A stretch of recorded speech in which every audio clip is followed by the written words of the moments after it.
fourth industrial revolution will impact our lives completely. It will not only change how we communicate, how we produce, how we consume, it will change actually us, our own identity, and of course gives life to such policies and developments like smart traffic, smart government, smart cities. What we will see is that everything will be integrated into an ecosystem driven by big data and driven particularly by close cooperation also of governments with business, civil society. And this revolution will come at a breathtaking speed. It will be like a tsunami. And actually, it's not just a digital revolution, it's digital, of course physical, with nanotechnology, but it's also biological. And so three dimension provides a particular force to this revolution. So what the World Economic Forum is doing is to promote this public-private cooperation to master the fourth industrial revolution.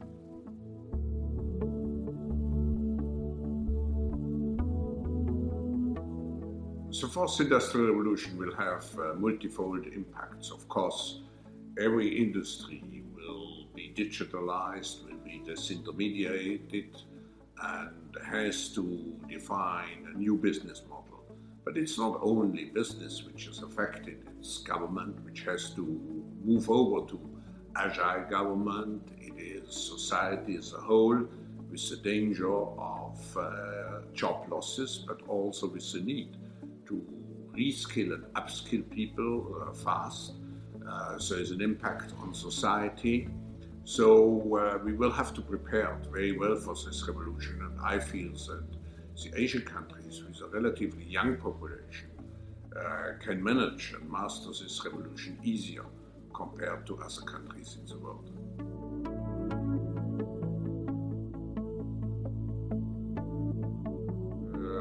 What is particularly important is the educational system. We have to change the educational system, which is still very much anchored even in the 19th century. We have to adapt it to the need to change continuously, for example, jobs.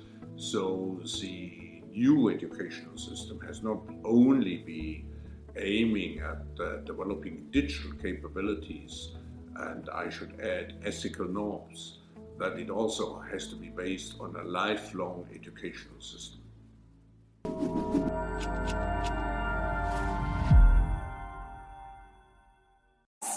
Many tyrants and governments wanted to do it, but nobody understood biology well enough, and nobody had enough computing power and data to hack millions of people. Neither the Gestapo nor the KGB could do it. But soon, at least some corporations and governments will be able to systematically hack all the people. We humans should get used to the idea that we are no longer mysterious souls. We are now hackable animals. Data might enable human elites to do something even more radical than just build digital dictatorships.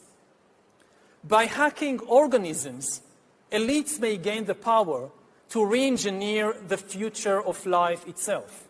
Because once you can hack something, you can usually also engineer it. And if indeed we succeed in hacking and engineering life, this will be not just the greatest revolution in the history of humanity. This will be the greatest revolution in biology since the very beginning of life 4 billion years ago. For 4 billion years, nothing fundamental changed in the basic rules of the game of life.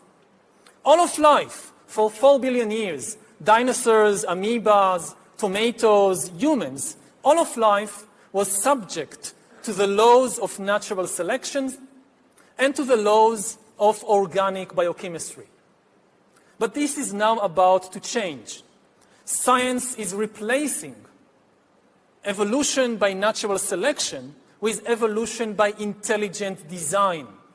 Not the intelligent design of some god above the clouds, but our intelligent design and the intelligent design of our clouds, the IBM cloud, the Microsoft cloud. These are the new driving forces of evolution.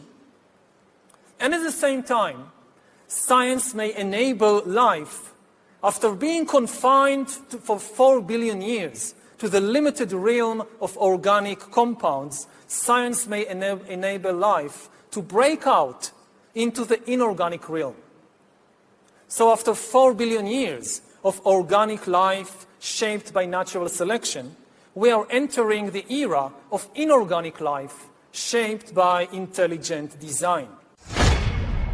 So does the data about my DNA, my brain, my body, my life, does it belong to me or to some corporation or to the government or perhaps to the human collective?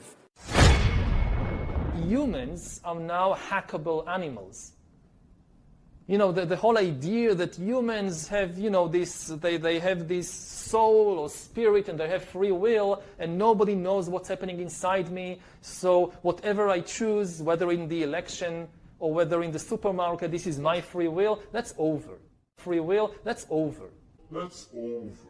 Over. Today, we have the technology to hack human beings on a massive scale. Yeah, I mean, everything is being digitalized. Everything is being monitored. In this time of crisis, you have to follow science. It's often said that you should never allow a good crisis to go to waste.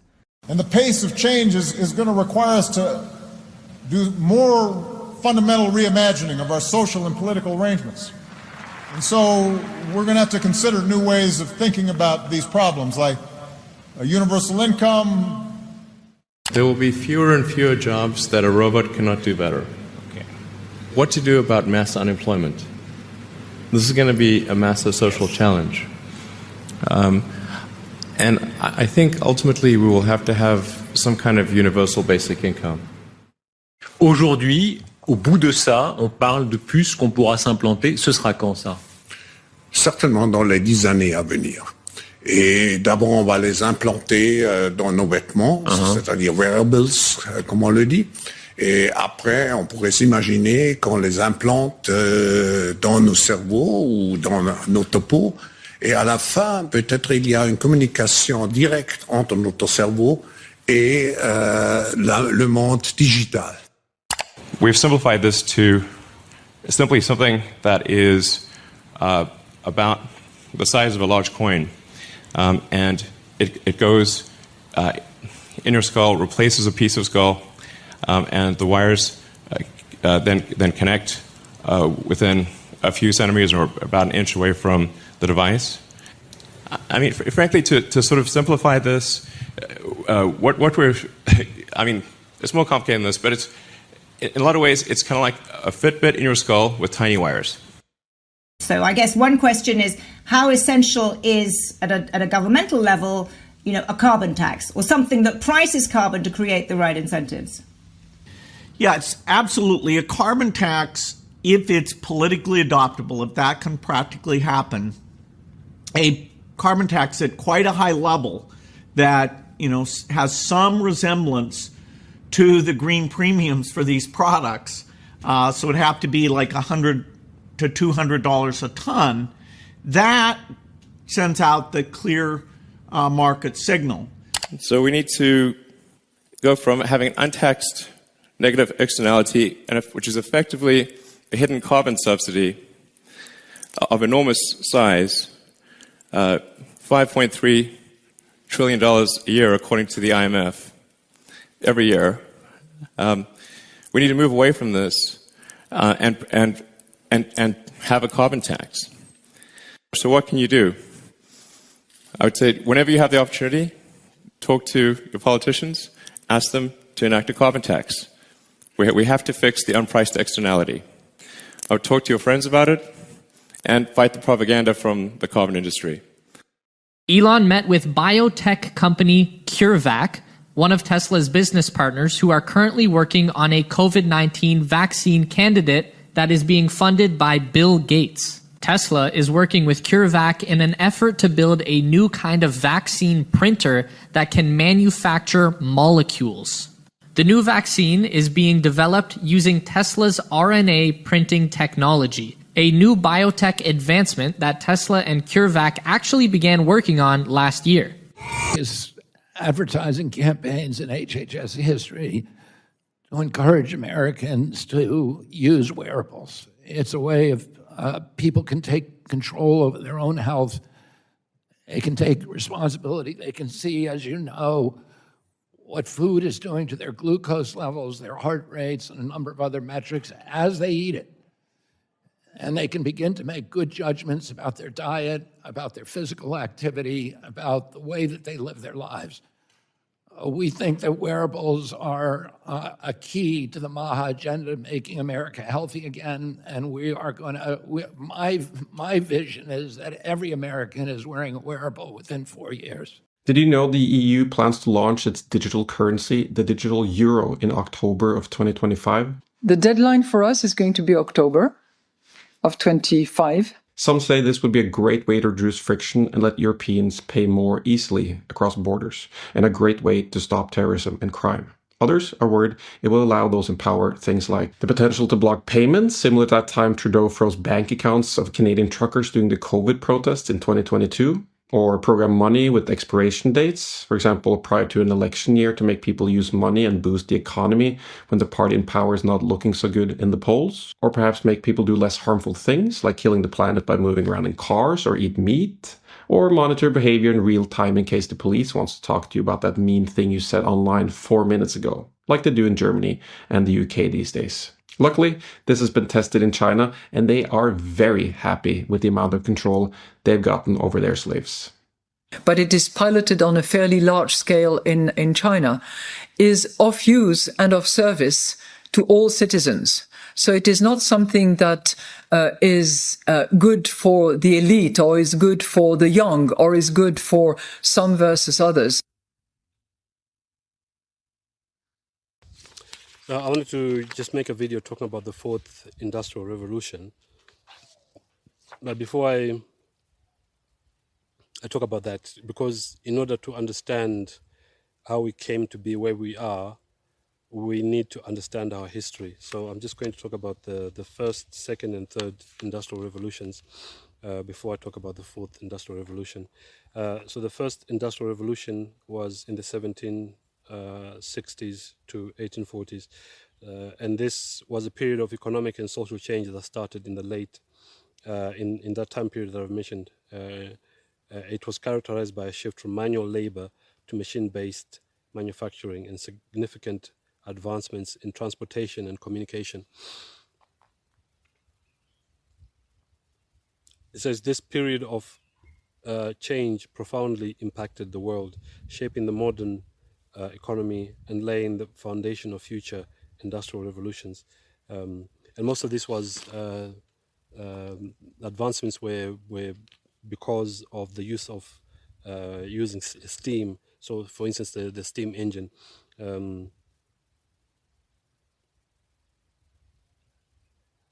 Like it says here, one of the key technological advancements of the time was the invention of the steam engine by James Watt in 1775. So I won't go into too much detail because I just want to get to the fourth industrial revolution. The second one refers to a period of rapid industrial growth and technological advancements that occurred primarily in the late 19th and early 20th centuries, marked by innovations in steel production, electricity, chemical processes. So it saw the rise of new technologies such as the internal combustion engine, also sometimes referred to as ICE, which powered cars and changed transportation forever. The introduction of electricity revolutionized industries, enabling factories to operate longer hours and improving production efficiency with electric machinery. Chemical innovations led to the development of synthetic dyes and fertilizers, transforming agriculture and consumer goods industries. Railroads expanded dramatically. Labor movements gained momentum as workers sought better conditions. The third industrial revolution, is a period of technological advancements that began in the late 20th century and continues to the present day. This period is characterized by the rise of digital technology, automation, and the internet. The third industrial revolution has been driven by new inventions and innovations such as the personal computer, the internet, and mobile devices. These technologies have transformed many industries, including manufacturing, communications, transportation, and healthcare. The most significant developments have been the rise of the internet and digital technologies, which have enabled the creation of new business models and industries such as e-commerce, social media, and digital entertainment. And even things like 3D printing. There are even machines that 3D print houses. They just put a concrete mixture, and then there's a machine that goes around and follows the plans that already have been input into the computer connected to the 3D printer, and they actually print houses that way.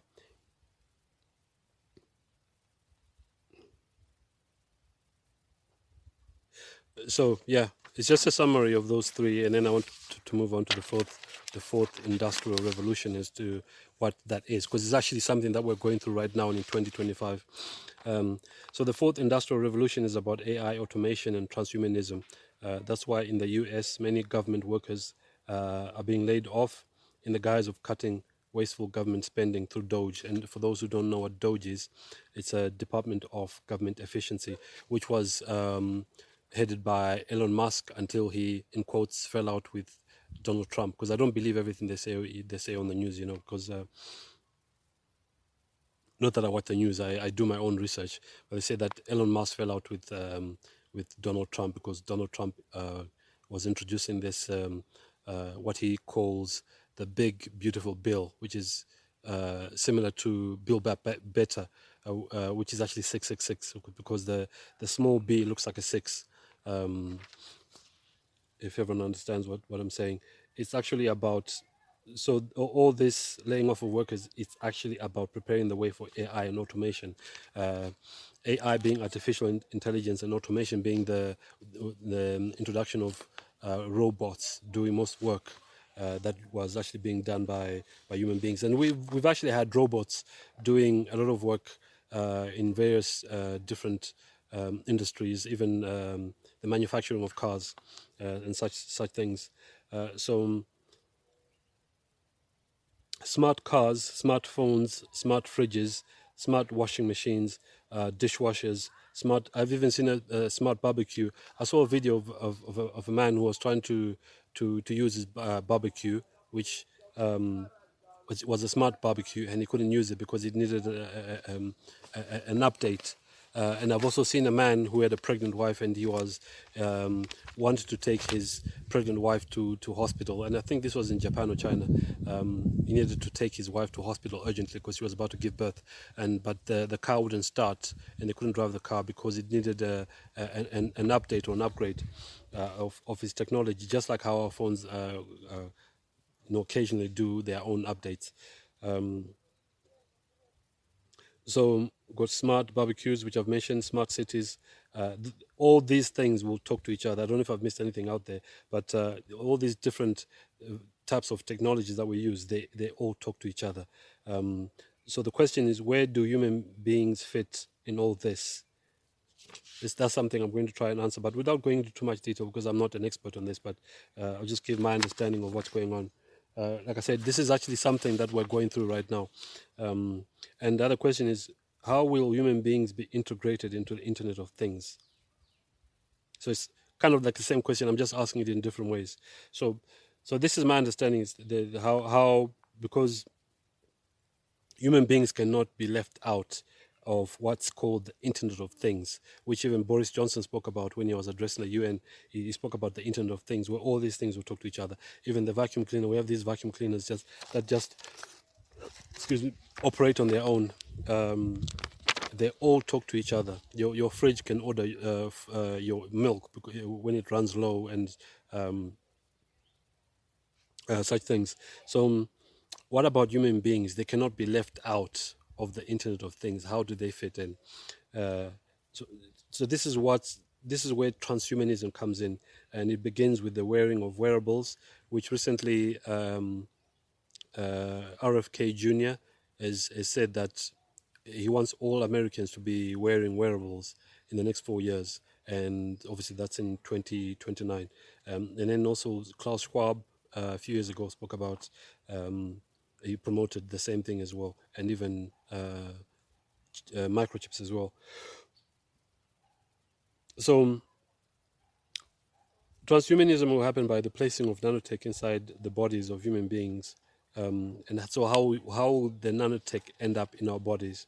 Nanotech will enter human bodies through food. The food that we eat will have nanotech. The water that we drink, especially for those in cities, your water is probably even right now has nanotech in it. Breathing particles that are sprayed through chemtrails that which contain nanotech. By nanotech I mean robots, which then form a circuit once they're inside your body. And another way that nanotech can be introduced into human bodies is through the plunger, like what happened during the scamdemic, which was basically, that's one of the reasons why it happened. It was about introducing nanorobots into the human body.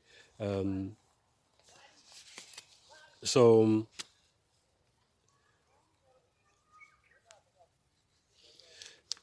then that's the way that human beings can be integrated into the Internet of Things, or the fourth industrial revolution. So what can we do about it? And there are ways of actually getting nanorobots out of your body, but I can't say too much about that because I want to put this on YouTube. But there are ways of doing that. Someone is, in fact, recently plasma has been discovered. Then there's a company in Mexico that is making what's called a Tesla machine, not to be confused with the car, but it's named after Nikola Tesla because Nikola Tesla also discovered plasma as well. It can remove those things from your bodies, and there are other things as well, like vitamin C, that can be used to remove that stuff from your bodies.